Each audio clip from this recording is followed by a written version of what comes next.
On the KLM, Captain Van Zanten knows that he is now very close to the minimum visibility for takeoff.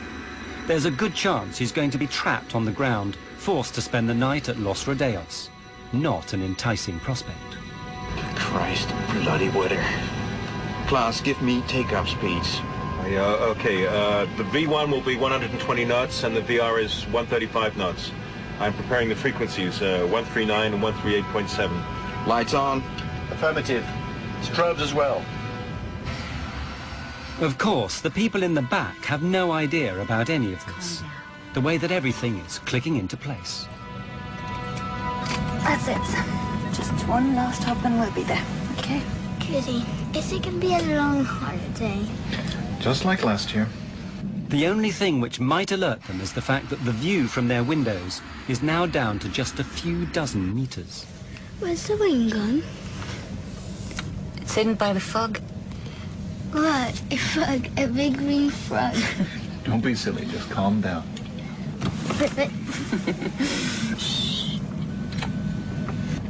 Chewing gum to pop your ears. Yeah, sure. Thanks. I wonder if Rubina will have a good time tonight. Oh, are you worrying about her? Oh, she always manages to have a good time. That's true. At the end of the runway, the plane begins its 180-degree turn. How many have taken off now? Feels like we've been texting for hours. I can't see anything. Do you think they can see any better out the front? Maybe, yeah. Yeah? There's a lot of fog out there. It's just after 5 p.m.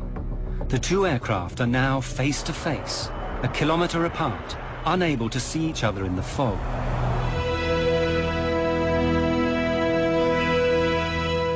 I've left the body gear on to help you turn around. I've got 8 greens for the undercarriage.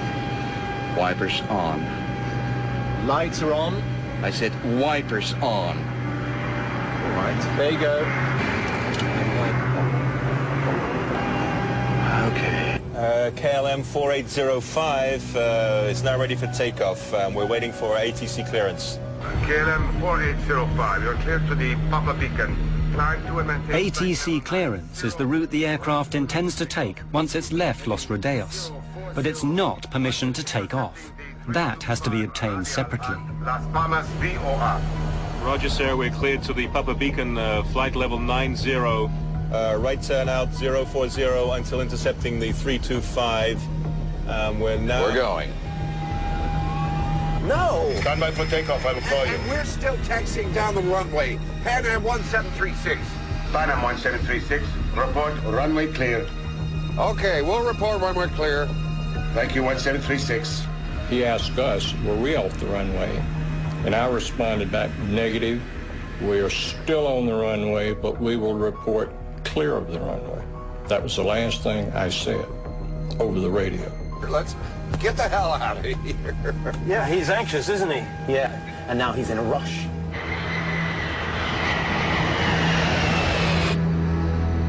We were only taxiing at 3 miles an hour. Nothing in my mind would have even given me the thought that he was taking off.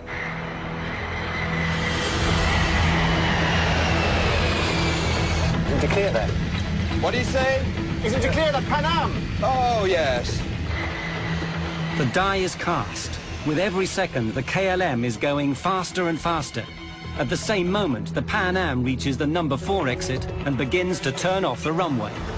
God damn, that son of a bitch is coming straight at us!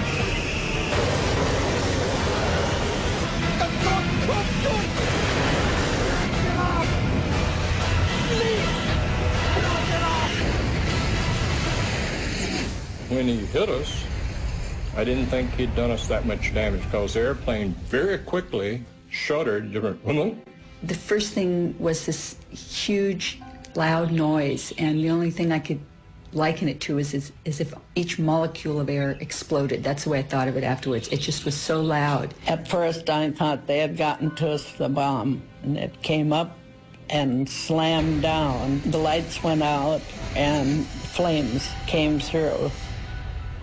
I had put my hands over my face and said, Lord, today I'll see you. The minute I opened my eyes, I looked in the cabin and everything was on fire. All the windows were going in the cockpit.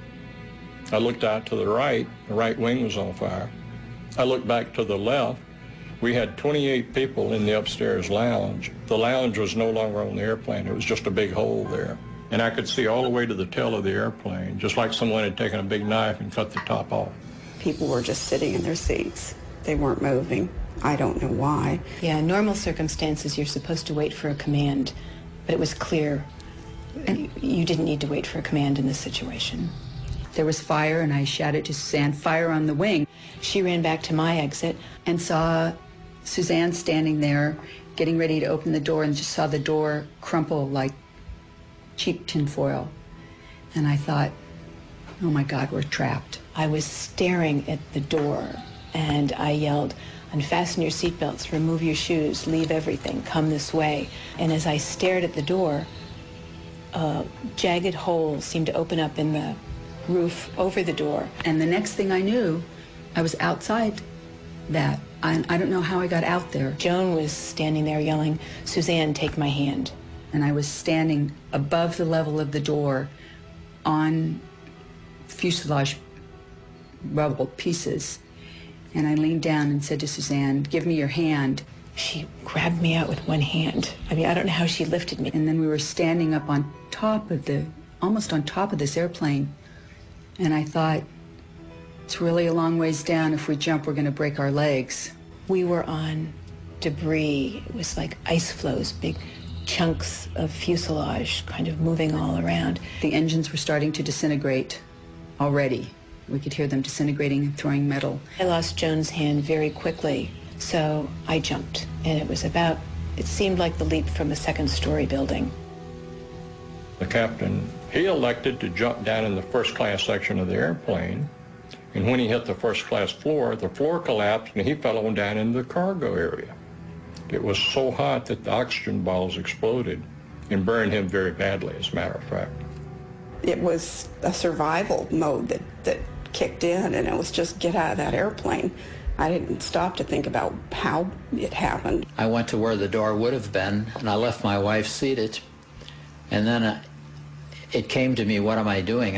Where's my wife? So I turned around, and she was coming, and I said, I will jump and try and break your fall. My husband was sitting to my right, and I undid his seatbelt and kind of pushed him out of his seat to get him moving. And we headed for the door that was closest to us. And it was engulfed in flames, and there was no way to exit that way.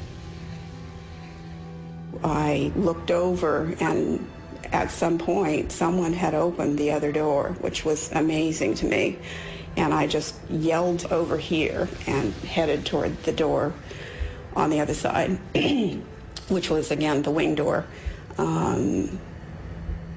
In the haste to get out of the burning plane, Karen became separated from her husband.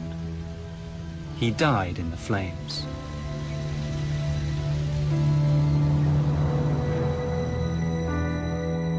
I immediately thought it was total destruction. It never dawned on me that I would make it.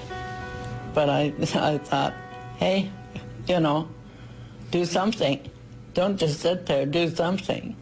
I just went over the seat backs, and I'm not that athletic really, but I went over 3 rows of seats. One man was sitting there looking like I need help, but I couldn't help him.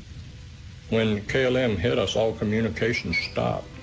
The tower called and couldn't get any response from either the KLM or ourselves. There was an airplane in the holding pattern right above Tenerife. Called the tower and said, I see smoke and wreckage on your runway. Rodeos approach Sterling 105. We're downwind from runway 30 and something's glowing on the field. Looks like a fire. Are you aware of any fire? Shit, this can't be true!